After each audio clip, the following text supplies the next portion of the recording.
And we're keeping a close eye on that storm over Cuba right now, aren't we, Jesselyn? Yeah, and we've been talking about this for several days. We knew something was going to get going out there. We now have potential tropical cyclone 4, and yes, it is forecasted to come not over, or I should say, either possibly over right eastern of the Gulf or possibly right over Southwest Florida. So there's still some question on where that is actually going to track, but what they do is they put out the potential tropical cyclone 4 or a potential tropical cyclone advisory from the National Weather Service so that they can put out that cone, also put out watches and warnings. And that's why we have that 11 AM advisory for this system. So sustained winds, 30 miles per hour, moving to the west-northwest at 16 miles per hour.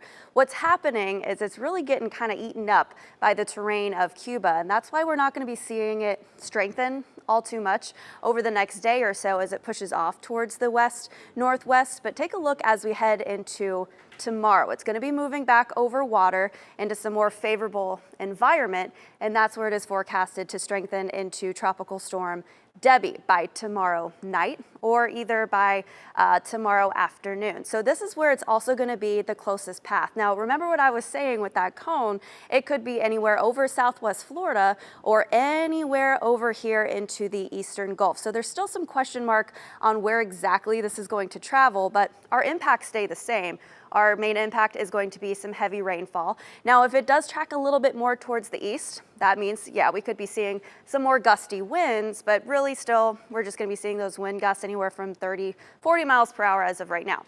Luckily, this is a quick moving system, so it's gonna be up and out of here as we head into Monday, but still going to be seeing some lingering moisture as we head into Monday as well. But let's talk about those watches and warnings. Now, tropical storm watch you can see from DeSoto, Charlotte into Lee County. Now that means that tropical storm conditions are likely within 48 hours. But you see that darker orange color here? That's a tropical storm warning, meaning that conditions are expected in the next 36 hours.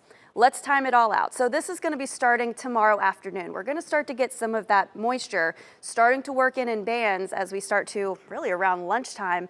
But our main time frame for when we're going to be seeing the heaviest of showers, also those gusty winds that I was just talking about, is going to be the overnight hours. A lot of us are going to be sleeping at this time, and these are going to be the cells that we're going to have to keep our eyes on for the obvious heavy downpours, gusty winds, but also that chance for a spin-up tornado or two. That's still on the lower end for that possibility, but still just make sure that you have ways to get warnings to your phone. But you can see as we head throughout Sunday morning, it's just gonna be a washout. It's just gonna be continuous rainfall as we head throughout the day. As that continues to push off towards the north, you can see it start to settle down a bit as we head into the afternoon. But we've been talking about the last couple of days, and this hasn't really changed. Our rainfall totals, anywhere from 5+ inches locally, but really looking like towards the coast is going to be the best chance for those heaviest of downpours. And obviously you get further and further away, that rain chance is going to be lessening, but we can't rule out that possibility for a few areas of some flooding. Now you got to think throughout all of rainy season, we're doing pretty good on the drought. We've had a lot of rainfall, so that rain doesn't really have a whole lot of places to go. So yes, make sure today that you're cleaning out your gutters, your drains, make sure that water has somewhere to go. But let's talk about the wind gusts. So anywhere upwards of 20 miles per hour today, because we are still going to be seeing some of those showers throughout the day. We'll get to that here in just a little bit. But our main time frame overnight into early Sunday morning. So again, this is the GFS model. This has been the one that's kind of beefing it up a little bit compared to the other models throughout the last couple of days. So this is wind gusts. This is not sustained, but we could be seeing those wind gusts 35, 45 miles per hour.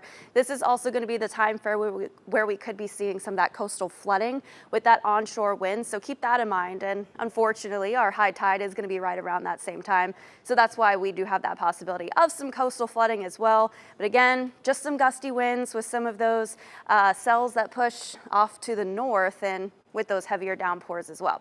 So what do I want you to do today? Like I was talking about, make sure that water has somewhere to go. So clean out your gutters and drains, take a lap around your yard, see if there's any loose debris, like maybe branches or your kids' toys, just in case there is a gustier wind out there, just make sure there's no flying debris.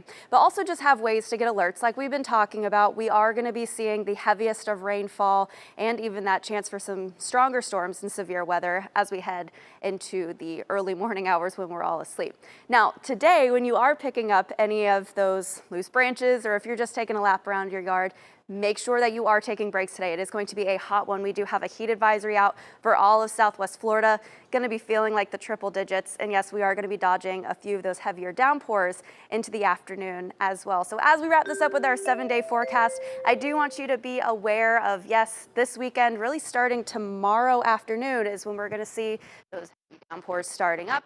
Our main time frame for the strongest of weather, though, from those impacts overnight into Sunday. So make sure you have ways to get alerts, but we are going to start to quiet things down and get into our normal pattern as we head into next week.